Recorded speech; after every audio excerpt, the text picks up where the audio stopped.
नमस्कार, स्वागत है साहित्यिक झरोखा चैनल पर। आज हम करेंगे रामधारी सिंह दिनकर की कविता गीत अगीत। ये जो कविता है ये रसवंती नामक काव्य संकलन में संकलित है। रसवंती नामक इनका जो काव्य संग्रह है और इसका प्रकाशन वर्ष 1939 अर्थात 1939 है। इस कविता में कवि ने प्रेम और कोमलता के महत्व को प्रस्तुत किया है। यहाँ पर कवि ने मौन को महत्ता दी है, यानी मौन जो है वो भावों को अभिव्यक्त करने में सक्षम है। इसी विचार को प्रमुखता देते हुए इस कविता की रचना कवि ने की है। इस कविता में 3 उन्होंने रूपक लिए हैं।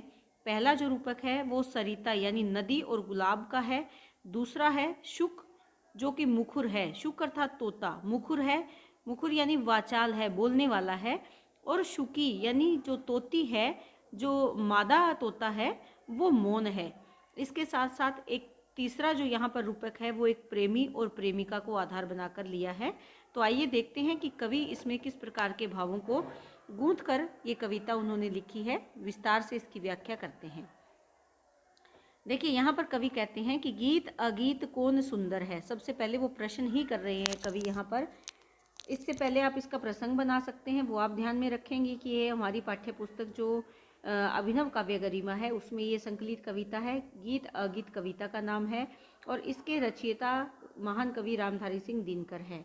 रसवंती नामक काव्य संग्रह से ये अवतरित है और यहाँ पर कवि प्रेम और श्रृंगार के भावों में जो मौन रहते हैं उसके महत्व को प्रतिपादित किया है कि प्रेम भाव या जो विरह के भाव है या प्रेम के भाव हैं वो मौन के माध्यम से भी अभिव्यक्त किए जा सकते हैं। इसी को माध्यम बनाकर इस कविता की रचना उन्होंने की है। तो व्याख्या में सबसे पहले हम इसे देखेंगे कि गीत अगीत कविता में अपने भावों को सुंदर तरीके से अभिव्यक्त करते हुए कवि कहते हैं कि गीत अगीत कौन सुंदर है। कवि यहाँ पर प्रश्न देते हैं कि हम ये नहीं कह सकते कि गीत सुंदर है या अगीत। अगीत गीत यानी जो मुखरता है, गाया जा सकता है, वाणी के द्वारा हम जो भाव व्यक्त कर रहे हैं वो ज़्यादा सुंदर है, या अगीत जो मौन है वो सुंदर है। यहाँ पर प्रश्नात्मक शैली का प्रयोग है और पूछ रहे हैं कि दोनों में से कौन सुंदर है।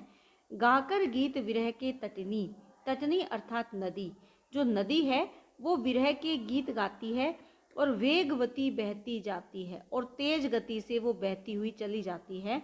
नदी पहाड़ों की ऊंचाइयों से बहते हुए तेज गति से नीचे की तरफ चलती है और ऐसे लगता है उसकी जो ध्वनि उत्पन्न होती है जैसे कि नदी विरह के वियोग के गीत गा रही है। किससे? विरह के सागर से, क्योंकि नदी का जो आखिरी पड़ाव है मिलने का वो किसके साथ है? सागर से मिलने का पड़ाव है, या सागर से मिलन की कामना लिए हुई नदी तेज गति से विरह के गीतों को अभिव्यक्त करती है, अपने विरह के भावों को अभिव्यक्त करती है। और दिल हल्का कर लेने को, अपने मन को हल्का करने के लिए वो क्या करती है? उपलों से कुछ कहती जाती है। उपलों अर्थात छोटे छोटे जो नदी के किनारे पत्थर पड़े होते हैं, ऐसे लगता है कि वो उन्हीं से अपने मन के भाव कह रही है। क्यों? क्योंकि वो अपने मन को हल्का करना चाहती है, अपने भावों को दूसरे के साथ साझा करना चाहती है और वो अपने विचारों को उन छोटे छोटे किनारे पर पड़े हुए पत्थरों से कुछ कहती हुई आगे बढ़ जाती है। ऐसा प्रतीत होता है कि जो विरह के भाव हैं वो किसको बताना चाहती है? पत्थरों को बताते हुए वो आगे बढ़ती चली जाती है। तट पर एक गुलाब सोचता, और उसी नदी के तट पर किनारे पर एक गुलाब का पौधा है, एक गुलाब है, वो क्या सोचता है?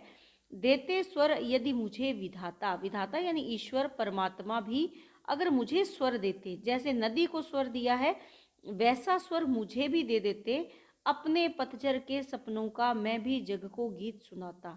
कि मेरे जीवन में जो पतझर का समय आता है, वियोग का समय आता है या विपरीत परिस्थितियों का समय आता है, तो मैं भी अपने उन पतझर के विचारों को, उन सपनों को लोगों के सामने, जग यानी संसार, संसार के सामने मैं भी अपने वो पतझर के दुख से भरे हुए गीत संसार को सुना पाता। ये कौन सोच रहा है? ये गुलाब सोच रहा है, जो उसी नदी के तट पर है, जो वेग से बढ़ती जा रही है और पत्थरों को अपना गीत सुना रही है। गा गा कर बह रही निर्झरी, निर्झरी यानी नदी, नदी गा गा कर बह रही है। पाटल मूक खड़ा तट पर है, पाटल यानी गुलाब, गुलाबी रंग का जो फूल है गुलाब का, वो मूक यानी चुप या मौन होकर तट पर किनारे पर खड़ा है। गीत अगीत कौन सुंदर है। जो पाटल है या गुलाब है वो कुछ भी नहीं कह पाता। तो यहाँ पर कवि सुनने वालों श्रोताओं के लिए एक विचार देते हैं, एक प्रश्न देते हैं कि इनमें से गीत अधिक सुंदर है या मौन ज़्यादा सुंदर है। गीत जो नदी गा रही है या मौन जो गुलाब धारण करके खड़ा है। तो ये पाठकों को या सुनने वाले श्रोताओं को ही निश्चित करना है या निर्धारित करना है कि दोनों में से किसके विचार ज़्यादा सुंदर है। मौन भाव अधिक सुंदर है या नदी के द्वारा गाकर बोलकर बताए जाने वाला जो प्रेम भाव है वो अधिक सुंदर है। तो यहाँ पर अगर हम इसकी में विशेष की अगर बात करें तो सरल हिंदी भाषा का यहाँ पर प्रयोग इन्होंने किया है। गीत और संगीत दोनों की तुलना करते हुए मौन भाव के माध्यम से प्रकट की गई जो प्रेम भावना है उसको यहाँ पर श्रेष्ठ सिद्ध करने का प्रयास कवि ने किया है। इसके साथ साथ मानवीकरण अलंकार का सुंदर प्रयोग है, क्योंकि नदी को गुलाब को मानवीकरण उन दोनों का किया गया है। प्रतीकात्मकता भी है और लाक्षणिक पदावली का सुंदर प्रयोग यहाँ पर कवि ने किया है। दूसरा जो रूपक है वो शुक का है, यानी तोता और जो मादा तोता है उनका यहाँ पर उन्होंने रूपक के रूप में प्रयोग किया है। और वो क्या कहते हैं, बैठा शुक उस घनी डाल पर। शुक अर्थात तोता घनी गहरी डाल पर बैठा है, जो खोंते पर छाया देती। खोंता यानी घोंसला, उसी घोंसले के ऊपर जो छाया करने वाली घनी डाल है उस पर तोता बैठा है। पंख फुला नीचे खोंते में, अपने पंखों को फुलाकर नीचे, कहाँ पर, घोंसले में। शुकी बैठ अंडे है सेती। शुकी यानी जो मादा तोती है या मादा तोता है वो बैठकर वहाँ पर अंडे सेती है। वो जो तोती है वो बैठकर अपने अंडों को सेक रही है। गाता शुक जब किरण बसंती, और गाता कब गाता है शुक, जब, शुक यानी तोता कब गाता है, जब बसंत ऋतु की किरण छूती अंग परण से छनकर। प्रण यानी पंखों को, छूती है उसके जो अंग यानी उसके अंगों को छूती है, कहाँ से, परण यानी पत्तों से छनकर। कि किरण बसंत ऋतु की किरण जब आकर पत्तों से छनकर तोते के पास आती है और उसके अंगों को छूती है, तब वो क्या करता है, वो गीत गाता है। किंतु शुकी के गीत उमड़कर, और जब वो प्रेम के गीत शुकी सुनती है, तोती सुनती है, तो वो गीत उमड़कर अर्थात इकट्ठे होकर या प्रेम भाव से परिपूर्ण होकर रह जाते स्नेह में सनकर। तो वो यहाँ पर प्रेम भाव में अपने जो गीत है वो प्रेम भाव में सनकर रह जाते हैं। वो उसको गाकर या बोलकर अभिव्यक्त नहीं कर पाती, बल्कि चुप रहकर, मौन रहकर वो अपने विचारों को अभिव्यक्त करती है। तोते के द्वारा गाए जाने वाले गीत जब तोती सुनती है, मौन होकर वो अपने भाव को अभिव्यंजित करती है या अभिव्यंजना देती है या उसे स्वर प्रदान करती है। यानी मौन यहाँ पर भी, अब कवि ने मौन को यहाँ पर ऊंचा रखा है या उच्च स्थान दिया है बजाय गीत के, क्योंकि गीत कौन गा रहा है, तोता, और उस गीत को सुनकर प्रेम भाव से आह्लादित कौन हो रही है, शुकी यानी तोती। तो कहने का भाव क्या है कि तोते के द्वारा गाए जाने वाले जो गीत है उसकी बजाय तोती का मौन यहाँ पर ज़्यादा भावों को अभिव्यक्त करने वाला या ज़्यादा महत्वपूर्ण जान पड़ता है। गूंज रहा शुक का स्वर वन में। शुक यानी तोते का स्वर पूरे वन में, पूरे जंगल में गूंजता है। फूला मगन शुकी का पर है, और फूला यानी पंख फैलाकर मगन हो रही है कौन, शुकी जो तोती है वो अपने पंखों को फैलाकर मगन होकर भाव में डूबकर उस गीत को सुन रही है। यहाँ पर कवि फिर से प्रश्न करते हैं कि इस जो उदाहरण उन्होंने दिया है, जो रूपक उन्होंने दिया है, कि इसको देखकर हम ये निश्चित करें कि गीत सुंदर है या अगीत, कौन यहाँ पर अधिक सुंदर है। तो निश्चित रूप से यहाँ पर जो शुकी है उसका भाव ज़्यादा सुंदर है, क्योंकि वो मगन हो रही है तोते के द्वारा गाए जाने वाले गीत में।